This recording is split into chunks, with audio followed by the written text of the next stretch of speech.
One thing about me, I love my lifestyle. I love being a lesbian. However, I am female and I am black before I'm a lesbian. See money all around me. I look like I'm the man. Yeah, but I was down and out like last week. Tell me where have you been? Yeah, came out of night and girl, don't act like I'm your man. It's so much that goes into my coming out story that I'm trying to figure out how to pull it all together in one big,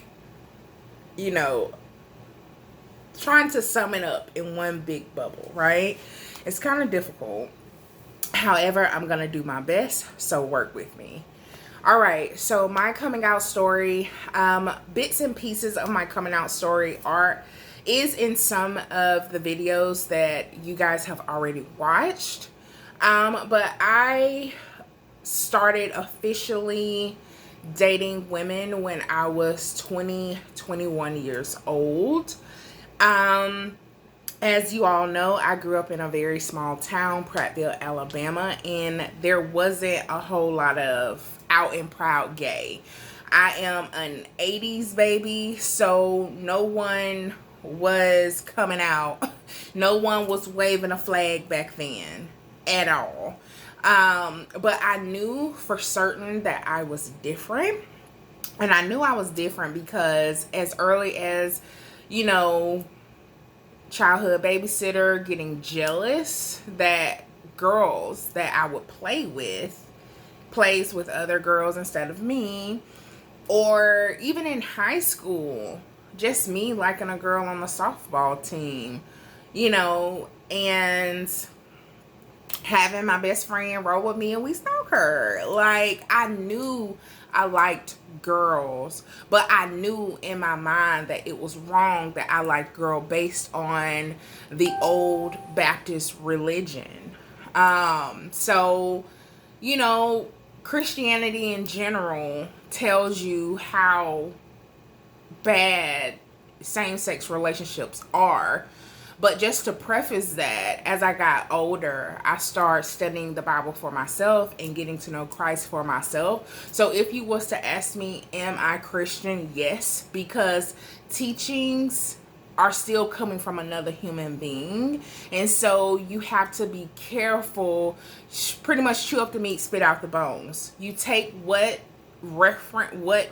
resonates with you, and then you spit out everything else that doesn't. And a lot of people will call that hypocritical. But at the same time, one thing you have to understand, that you have to get to know God for yourself.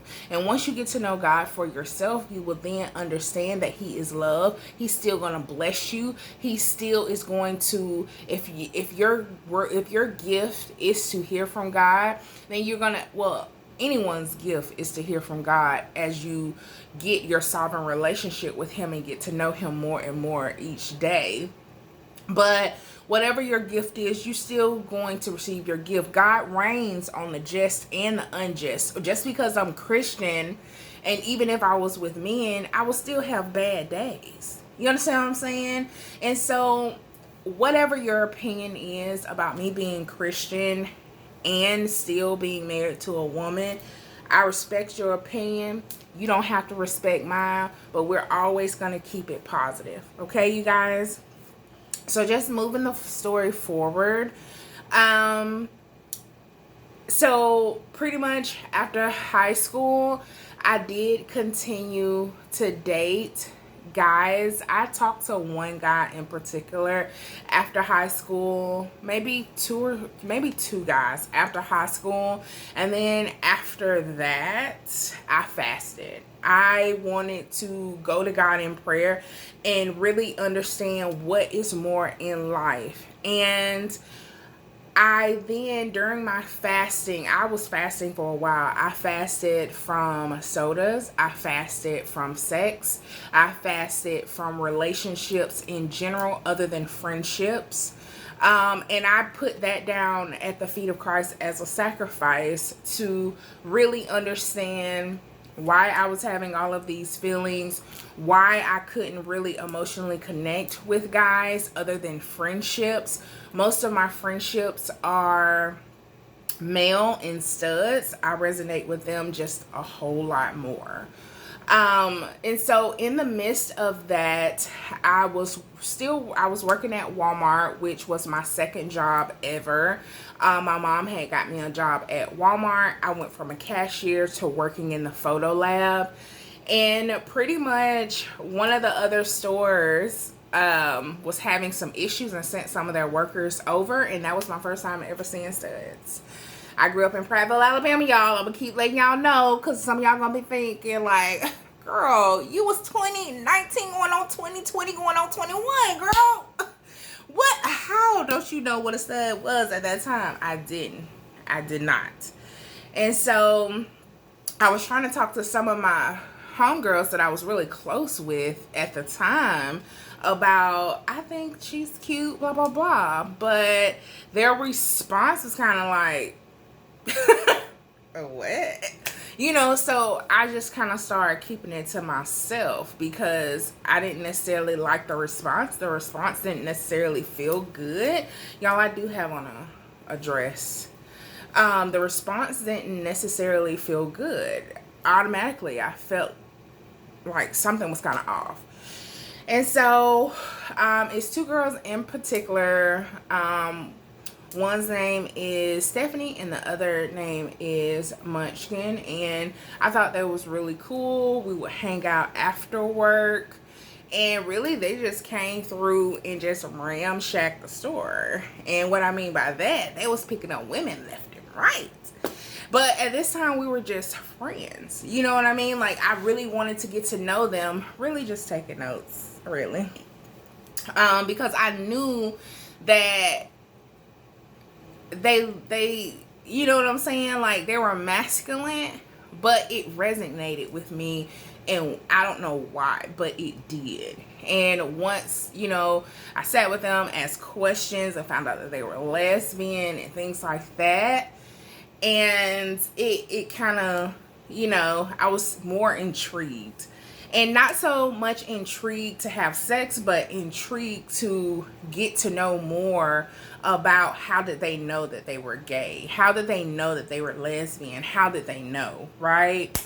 So we had all started hanging out, and me and Munchkin had really started going, like, spending our breaks in, like, other restaurants that was in the Shopee, and really just laughing and talking and really just developing a really dope ass friendship. And so one day I remember we were sitting in the car. I had got to work early, and I pulled in, and she had pulled up right beside me. And we were sitting in the car, and she had told me that, you know, she liked me and da da da da da. And I was like, you know, I really didn't know what that meant at the time. Like, duh, she likes you. She thinks, you know, you're cute. She wants to date you. But I was kind of thrown off because at this point, I've only felt as though women were attractive. I've never acted on it. So for someone that was female like me to tell me that they had a crush on me, I was almost lost for words. Like, I didn't know how to react, how I should react. And so it's kind of like she read that. And from, like, that point on, we just kept it copacetic. And she just continued to date me, y'all. She dated me. She brought me roses. She courted me. I don't mean date like just take me out to restaurants. This woman courted me. I don't know if any of y'all know the L word, but y'all remember how, his name is on the tip of my tongue. How, Kit. And I cannot think of that trans man's name. Aaron? I don't think Aaron. I can't think of his name. But if I find a picture, I'm going to put it I'm going to put it here, right? But how he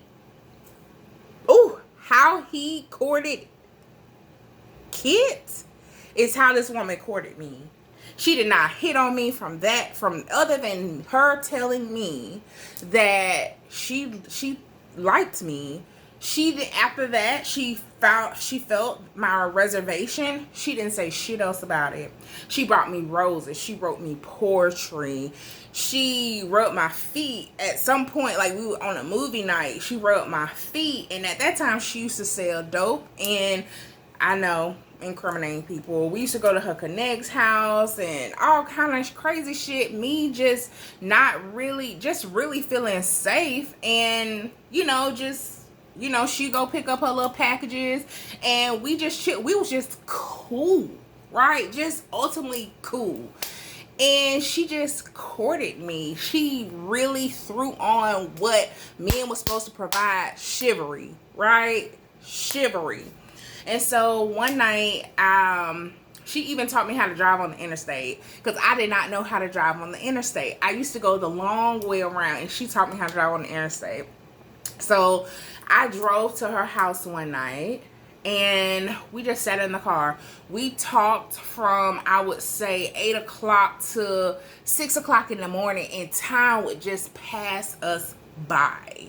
When I tell you just pass us by, and us spending time like that, I experienced my third female kiss. But this time, the kiss was passionate. This time, the kiss was kind of almost earth-shattering. And I was just like, yeah. Yeah.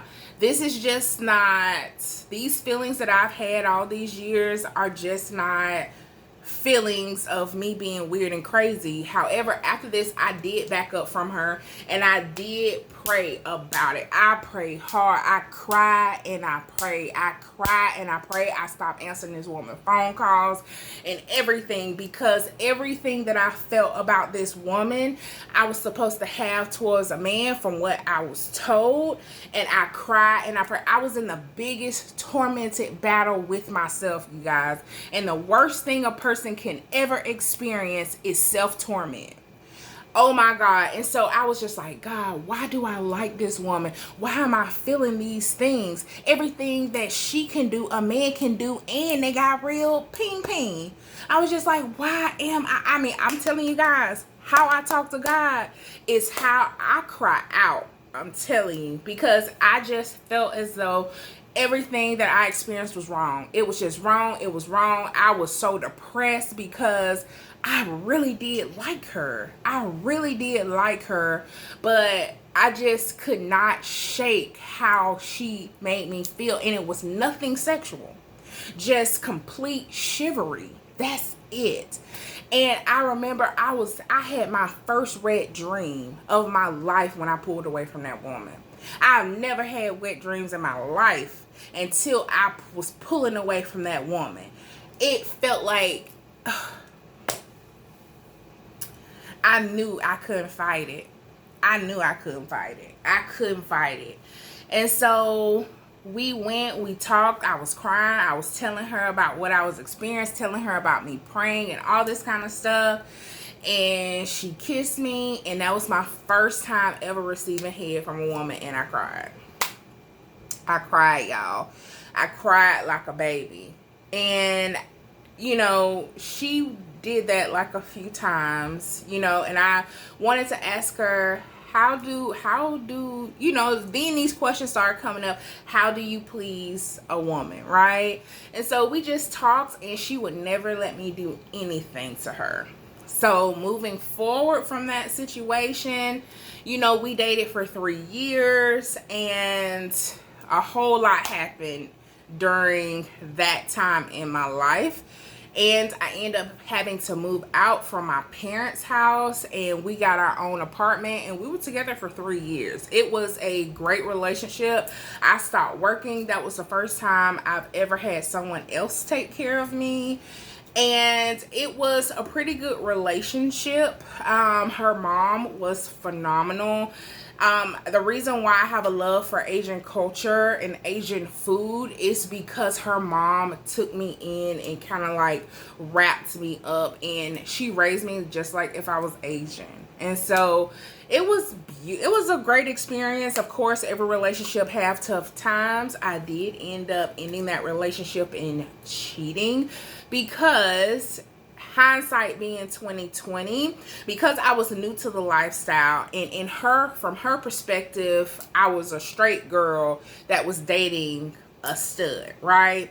So she really sheltered me from the lesbian or gay lifestyle.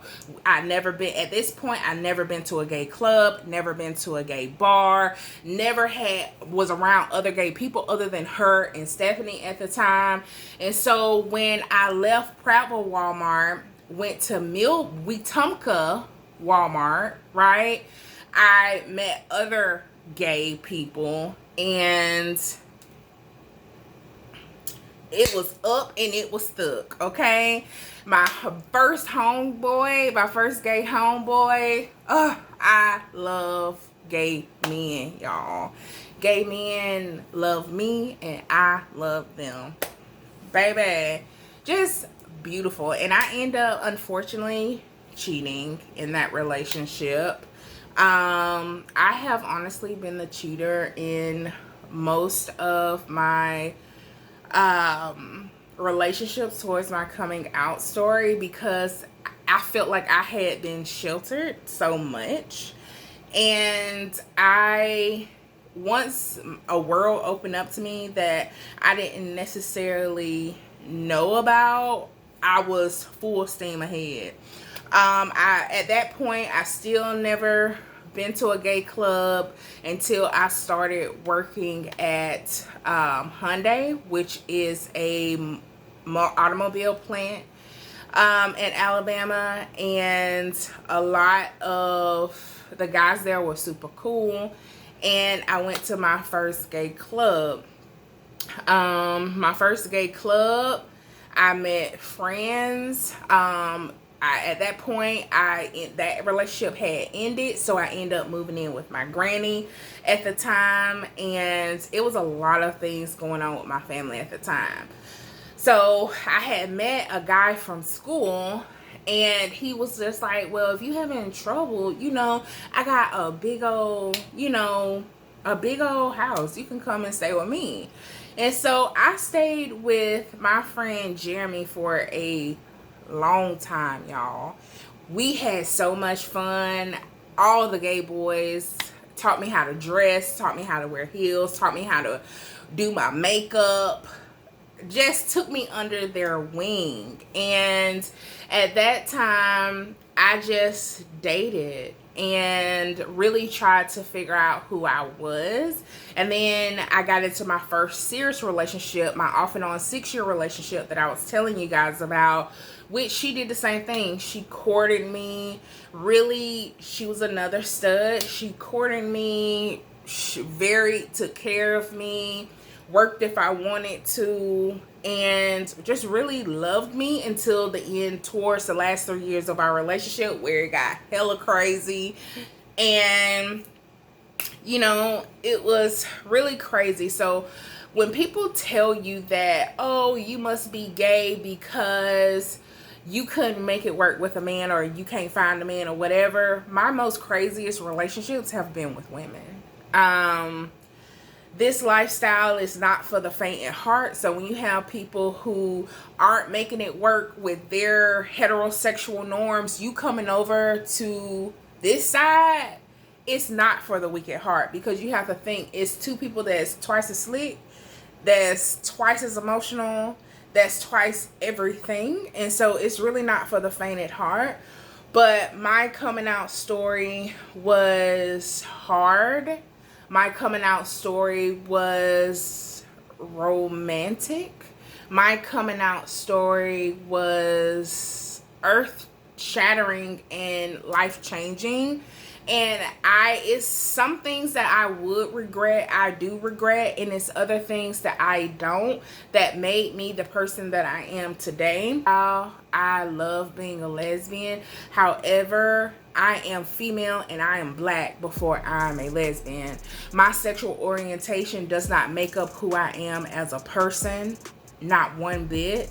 I hate saying strong, but I am a resilient woman who is educated, who is smart, who's beautiful, and have so much to offer the world before I am lesbian. And one thing with people's mindset from where I come from, they feel like when you come out of the closet, that's what's flashing first. No, me being a tall, sexy black woman is what's first, not my sexual orientation of who I sleep with in the bedroom.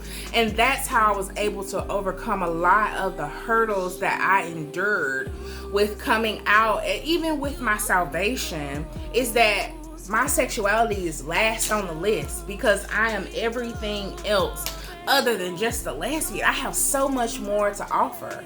I love science. I love astrology. I love Christ. I love cats. You understand what I'm saying? I love cars. I love driving motorcycles. My dad raised us up on motorcycles. You know, I have interest in gardening. I write.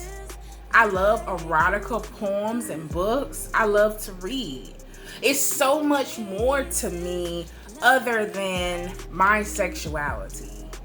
However, my sexuality is important. However, I don't feel as though it's the same as the color of my skin. I can't help it. And let's say I can help it. I will be miserable. I'll be depressed. And who wants to suffer in a heterosexual relationship and I end up hurting myself? Why suffer? When my wife is 40, about to be 41 next month, I'm 30-ish, okay? We're grown adults. What does it matter? What you eat don't make me poo. So I don't really understand why things have to be so hard for people who come out of the closet. Now, one thing I will say, if you are living with your parents and you are not taking care of yourself, you're not paying your own bills, please, please, please hold it. Play the game. Do not come out if you don't have a plan B. If you don't have nowhere to stay, if you don't have a job, if you don't have anything that can assist you with taking care of yourself, do not come out of the closet, especially if you have overly hypersensitive Christian parents, if you have parents that speak ill intent, that have hatred in their heart about a certain demographic of people. Do not come out of the closet, because just because you are their child is very sad, but they may not love you in turn right away. That may have to be a relationship that you work on and that you repair, but do not come out of the closet. Now, if you are a teenager and you have parents who are very loving and caring, who don't really care, who are like hippie or free will parents, then that's okay. But if your parents are strict, do not. If you lean and depend on them, more gay people have gay families. And what I mean by gay families is when you start going to these gay clubs like me, or let's use my wife for example. My wife is 40 years old. And if she was a person that still goes in the clubs all the time, 9 times out of 10, when you see other gay people who wearing the same clothes, really skinny because they don't have food and things like that, you're still a great person. You're drawn to help them. So you become a gay mom or a gay dad where you have children that are gay like you, but they don't have a family. And so you, on holidays, y'all celebrate holidays, birthdays, just like any normal family, but your gay mom is a lesbian or trans or whatever. That's what you call a gay family, because it's so many people who do not have a regular family, a biological family. So in the gay community, you have gay families. And it's, people don't play about their kids, I'm here to tell you, people do not play by their kids. Unfortunately, I didn't have to go that route. You know, once they got over the initial hysteria, they were fine. They were fine. I fight somebody about my folks, okay? I love my people. They came around. They did. I love them dearly. This is not a bash session. This is just my truth in regards to my experience. I would just basically tell anybody to be yourself, but be yourself in safely, and be yourself when you have the means to be yourself. And that goes for people who are young. I just say, if you're out there and if you don't have friends like I had friends, or if you don't have family like I had family, please leave a comment, DM me. I have no problem with, you know, hooking you up with therapy, with, you know, outlets for therapy or anything like that, because I know it's hard. I've been in and out of therapy since I was 20 years old.